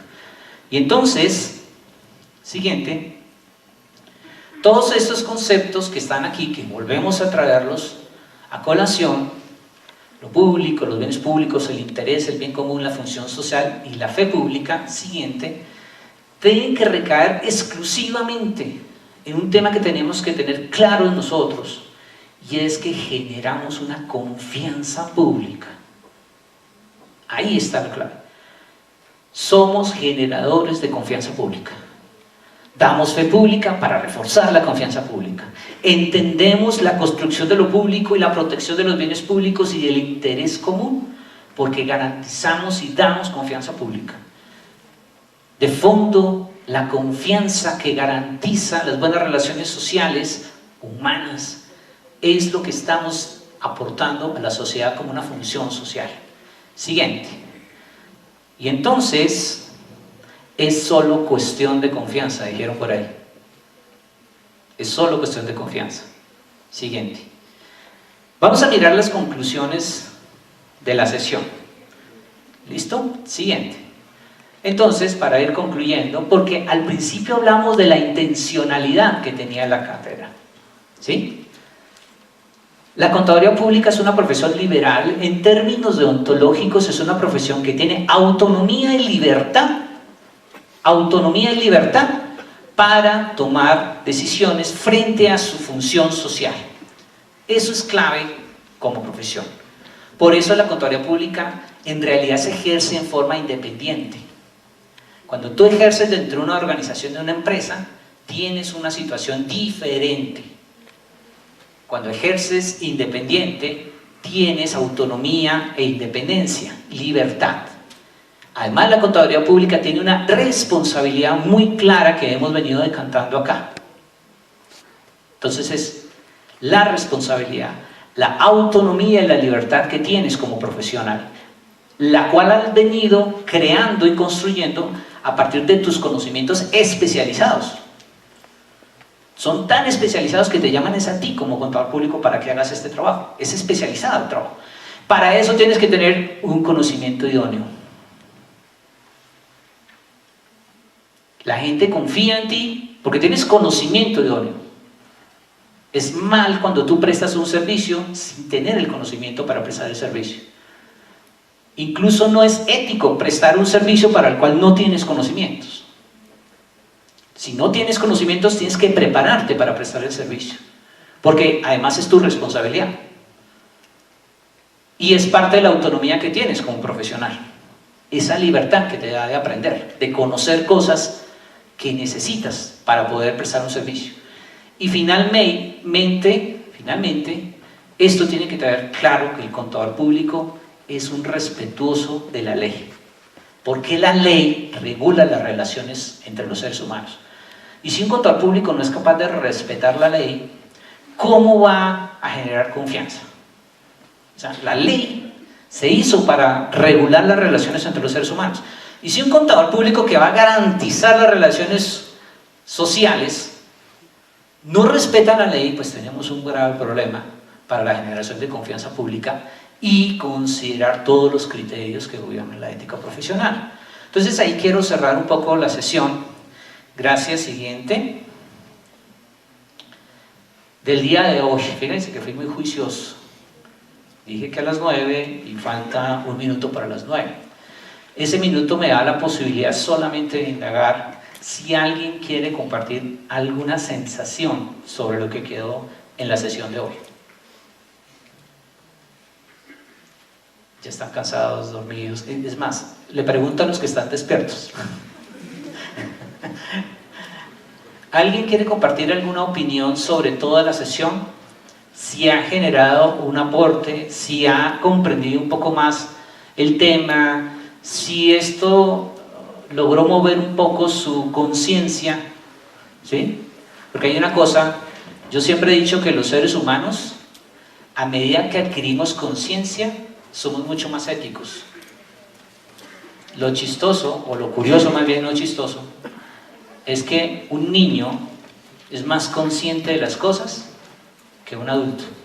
Pareciese que a medida que crecemos y nos consideramos adultos, nos volvemos seres más inconscientes de la realidad y cometemos toda cantidad de errores, como por ejemplo, nos colamos en los 3 milenios, como por ejemplo, hay gente que se orina en las esquinas. Eso va en contra de la racionalidad. En la primera clase el profesor Germán Zamora hablaba un tema de la racionalidad. Yo recuerdo mucho a una filósofa de origen ruso, pero nacionalizada en los Estados Unidos, que se llama Ayn Rand. Es el nombre corto que ella utiliza porque el nombre es mucho más largo y es ruso, entonces no me voy a poner a pronunciar. Dice que la ética en el ser humano es un tema racional. Todos aquellos que van en contra de la racionalidad, que es el privilegio que tienen los humanos sobre los demás seres en la tierra, van en contra de la ética del ser humano. Porque es absurdo pensar que tú hagas algo fuera de lo lógico y de tu racionalidad. Si algo es racional, es ético. Pero aquello que no construye la racionalidad va en contra de la inteligencia del ser humano. Y si va en contra de la inteligencia del ser humano es antimente, es antiético. El ser humano cuando es consciente es racional, es inteligente. Cuando deja de ser consciente empieza a ser menos inteligente, por no decir otra palabra, ¿sí? Pero sí es clave que uno encuentra seres humanos que orinan en las calles y dice uno, esto es antiinteligencia. Uno lo espera de un perrito que lo hace por intuición, no por racionalidad, pero de los seres humanos, absurdo. No protegen los bienes públicos. Eso va en contra de la inteligencia humana. Colarse en los servicios públicos porque creen que eso es así. No hay una protección del público. No hay una racionalidad frente a la realidad. Uno ve cómo se lastiman niños en las casas. Eso va en contra de la racionalidad. Los animales ni siquiera hay veces ni siquiera lastiman a los seres a sus crías, ¿cierto? Pero uno ve seres humanos lastimando a sus crías. Es antimente, es antiético. Es decir, entre más inteligentes seamos, entre más conocimiento tengamos, somos más éticos, aprendemos a racionalizar mejor la realidad y entonces seguramente no cometemos errores como el que nos decía allí la compañera. En teoría, es que no es en teoría, es en la realidad. Estás haciendo algo en contra de tu propia inteligencia. Eso es clave de lo que decía el profesor Germán Zamora en la primera sesión de la Universidad Piloto. Somos seres inteligentes, pero parece que no. En cambio de evolucionar, como que involucionamos. A medida que crecemos, dañamos. Mire lo que pasa en la Amazonía. Eso es absurdo, ¿cierto? Mire lo que pasa aquí en Colombia con los derrames de petróleo, con los derrames de carbón en el océano, con los daños ambientales. No dice, es que estoy en contra del imperialismo y entonces va y le mete bombas a los oleoductos. No es racional ni siquiera en eso. Ya es algo que hace en forma, con falta de inteligencia. Podrías hacer cosas mejores. Todos somos seres inteligentes, todos estudian contaduría pública, todos son idóneos para lo que van a hacer. Prepárese muy bien, maneje la racionalidad en las empresas, den criterio, construyan criterio, pero criterios son sustentados en racionalidad, criterio inteligente, que demuestre que pertenecen a una profesión inteligente, que demuestre que son contadores públicos y que tienen ética para construir sociedad. Listo, gracias, nos vemos en la próxima.